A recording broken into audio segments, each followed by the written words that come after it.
This episode is called Selected Short Subjects. When I was working on a cruise ship, people would come up to me after the presentation and they would tell me all kinds of great stories.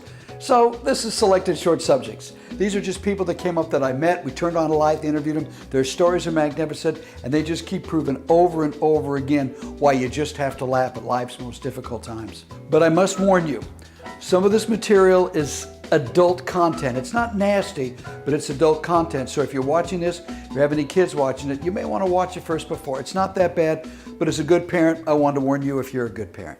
My brother, a couple years back, was driving home from work, and a drunk driver hit him in the Bay Area, and he was ejected from the vehicle and rolled down a hill and broke his back in 3 places and paralyzed from the waist down.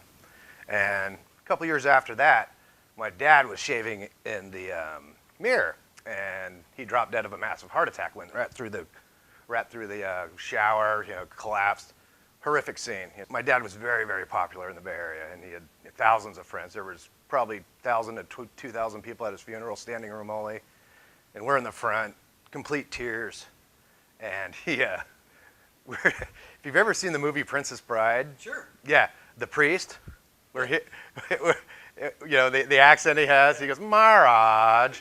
Well, we had a Vietnamese priest as a Roman Catholic priest, and my brother and I are in the front, and he's gone through this big tragedy with everything, and This is the paralyzed brother. This is the paralyzed brother, and we're, and I'm in full tears, I can't see, and this priest starts going off on the eulogy, and my brother just leaned forward to me and he goes, "The priest in Princess Bride." And I just looked at him and I started cracking up, and about 1,000 to 2,000 people came dead quiet in a Roman Catholic church, and my brother and I are laughing at the top of our lungs. The two sons, and people thought we were the weirdest thing. And so I went with it, and I was walking out, and I was holding my dad's, box with all his ashes in it, and I started saying as I was going out, I'm like, "Dad, I think you're gaining weight in death." And people start looking at me like I was doing something wrong. And as I've told my story to people, I said, it's okay to laugh about it, because that's what my dad would have wanted. He would have said, "Don't sit there and mourn for me. I had a great life, Go on with it, go on with your life and enjoy it." And that's what laughter brings, is enjoyment. My brother's probably the strongest person. If I could have half the strength as that guy, I mean, he has 2 kids prior. His wife is pregnant with a 3rd kid when the accident happened. Oh. Yeah. So she actually gave birth. They induced her so she could give birth in the hospital, and they rolled him over so he could watch her give birth to his 3rd child. And I look at him, and he's a soccer coach. He does all these things for the community. He doesn't have to, and he's the funniest guy I know. And he just does these little jokes like that, and somehow he pulls the humor out of everything. Do you and your brother kid around about him being paralyzed? Oh yeah. I'm like, "Come on, Wheels." Well, yeah, Wheels. In fact, the going joke now is because I'm vertically challenged as you, and he says, that's what I told him yesterday, and he says to me, he goes, I said, "Steve, I think this is the first time in my life I'm taller than you." My brother's 6'2". Yeah. So I put my head on him, my hand on him like that. People think I'm being mean to him, but I said, "You know what? I'm not going to treat my brother any different because a horrific accident happened. And we love and laugh just the same as we always have, and that's the way you live life, I believe." How important is that to your brother that you do that? Very important, that I don't treat him different, and that we can live the life that we used to have, and not treat him any different because some idiot decided to drink booze and cause an accident. Well, I grew up in a family that adopted Paul right away, but we had a crotchety father, but he knew how to laugh. Death, injury, illness, and it's all a part of our lives. Everybody's going to experience it. If we didn't laugh, we never would have made it. We all would have been angry, sour, horrible people. I had a brother, too, that was in a car accident. Your dad was a crotchety old fart. Yeah, He grumpy really old was. Swede. To call him a grumpy old Swede is an insult to grumpy old Swedes. I mean, Yeah. yeah. He was a grumpy guy, but he could laugh. Oh, yes. And I've lost both my mom and dad now. They're both gone. But my dad got Alzheimer's. And the only way that we could have dealt with it was laughing. He called me one day. He lived 3 hours away. He called me very excited. He didn't get excited over anything. And he goes, "Julie, your sister hooked me up with this great new stuff. It's this revolutionary medicine. And he's going on giving me a thesis about this new stuff. It's going to improve my memory. I'm going to get all better. Oh, I just can't wait to take it. I took one this morning. I'm going to take one." "Dad, that's great. Dad, what is it called?" "I forgot." And we're sitting there, and he's just munching on. He comes out of the kitchen. He says, "This jerky tastes like shit." And I said, "Jerky?" And he said, "Oh, that's dog jerky, Bertie." Dog jerky. Still took another bite, and just to make sure. Oh yeah. We laughed about it. He laughed yeah, about that. and he one. laughed I about like it that. too, and then spit it out, Yeah. put it down. Am I on? You're on. My name's Susan, and I'm an RN, and about 25 years ago, I was diagnosed with a brain tumor. It's essential to laugh if you're caring for someone with Alzheimer's or dementia, because otherwise you will become mired in the sadness and the anger. And take things And you'll personally take that you just everything can't take personally anymore. Yeah, you can't take it personally. He may not remember me. He may remember me. You never know. It's so important to just laugh and share joy, because that's the only thing that can treat that disease. I'm an angioma, so I had a craniotomy, right side, and I lost the vision in my right eye.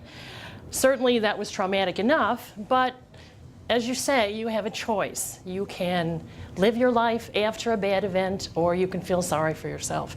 I chose the former. I've been a speech pathologist for 6 years, and ever since I started working with patients in grad school, I was told I was a little bit too playful, not professional enough, and it took a long time for me to really embrace where I was coming from and being the clinician that I wanted to be. When I went back for my post-op visit, the neurosurgeon and the nurse practitioner were in the room, and they asked me, they said, "Susan, are you doing okay?" I said, "Yes, but I do have one problem." And they were like horrified and so serious. And they said, "Well, what is it?" And I opened my mouth, and I said, "Look at the shape of my mouth. It goes the wrong way, and I can't sing opera anymore." And they were like, "That's it?" Now I run my own rehab department, and we laugh all the time. So physical therapy, occupational therapy, and speech therapy. When I went back to work, I told all my nurse friends, because they were like, "Sue, I can't believe you came back to work." And I said, "Well, I tell you, I think I'll do okay, but if my patients fall out of the right side of bed, I won't see them, but I have to hear them."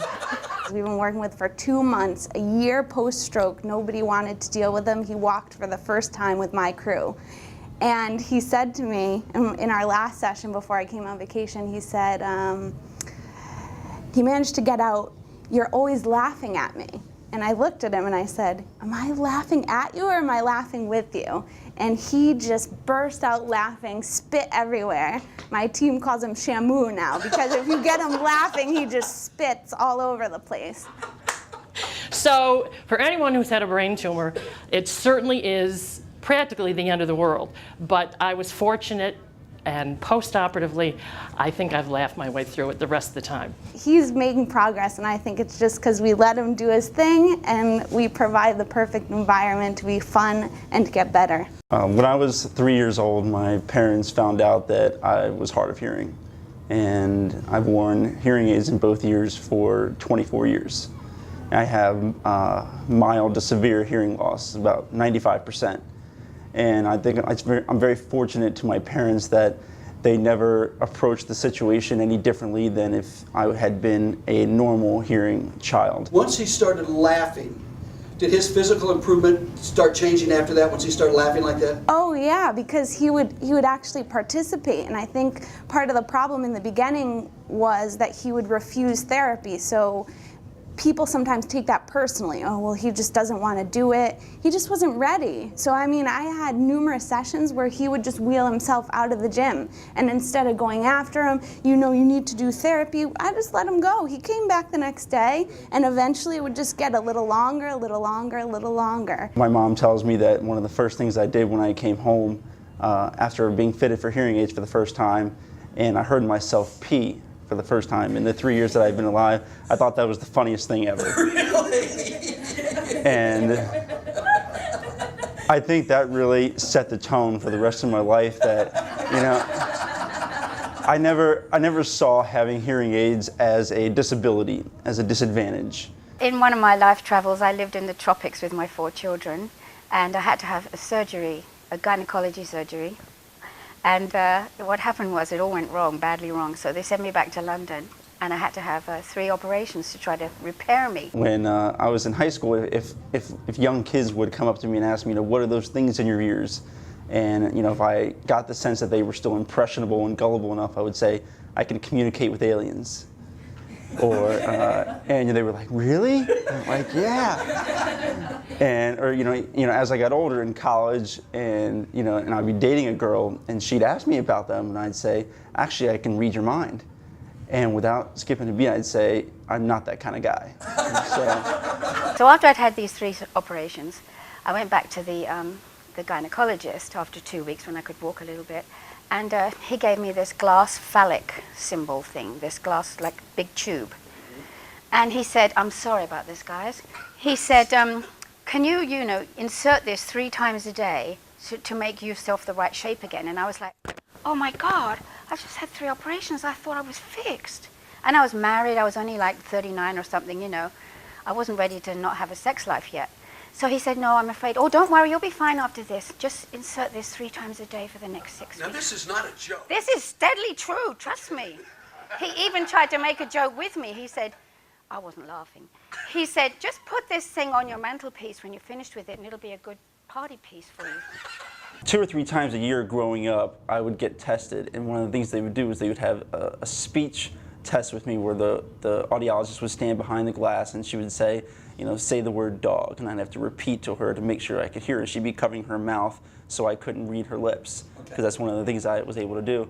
And I remember one of the earliest things that she would say is, like, the elephant ate peanuts. And I would repeat, I just started laughing.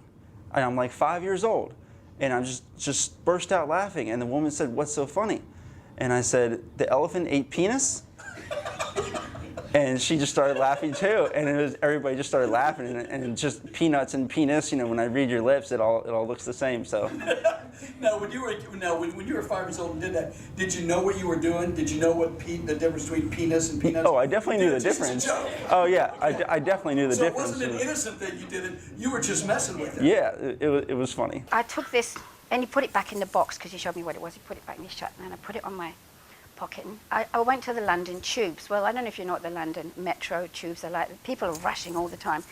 So I stood at the top of the stairs, because I was a bit shaky on my feet still, and I was just surveying the stairs down to the tubes down below, and I saw this glass phallic thing drop out of my bag, and it went bang, and it didn't smash.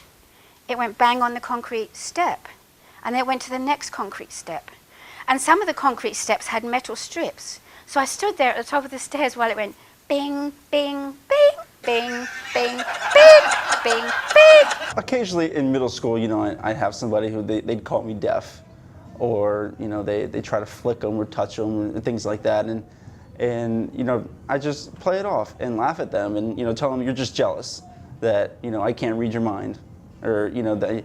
I say, actually, I found out that your girlfriend has a crush on somebody else because I'm able to read her lips, but he doesn't know that.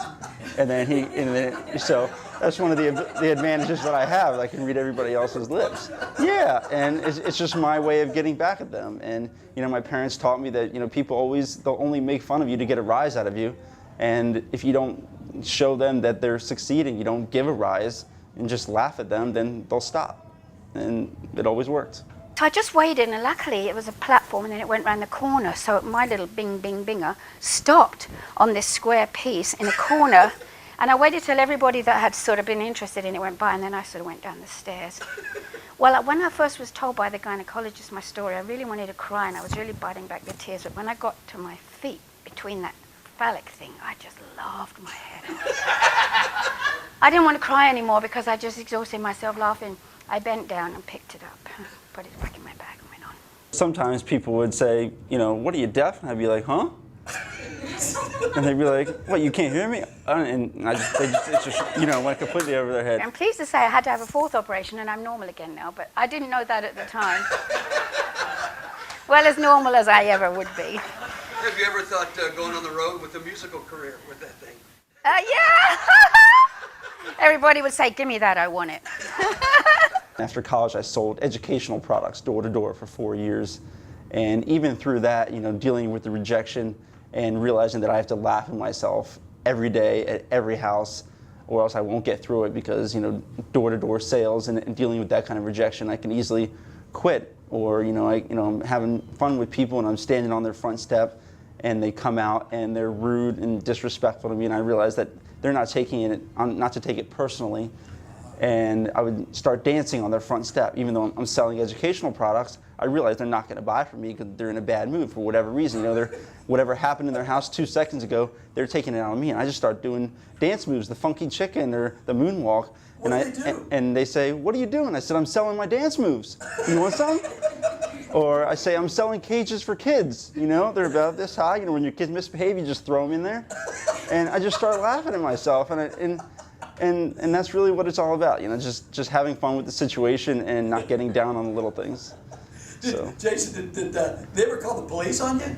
A couple times, and then when the cops, they approach me and I show them that I've got Clifford and SpongeBob teaching kids how to read, and I explained to the cop that I was just having fun with them. They were having a bad day because their daughter just spilled the milk on their brand new carpet, and I'm the first person that they see, and they took it out on me, and the cop's like, "So what'd you do?" And I said, "I told him I was selling my dance moves." And he says, "I can't dance, can I buy some?" I said, "Sure."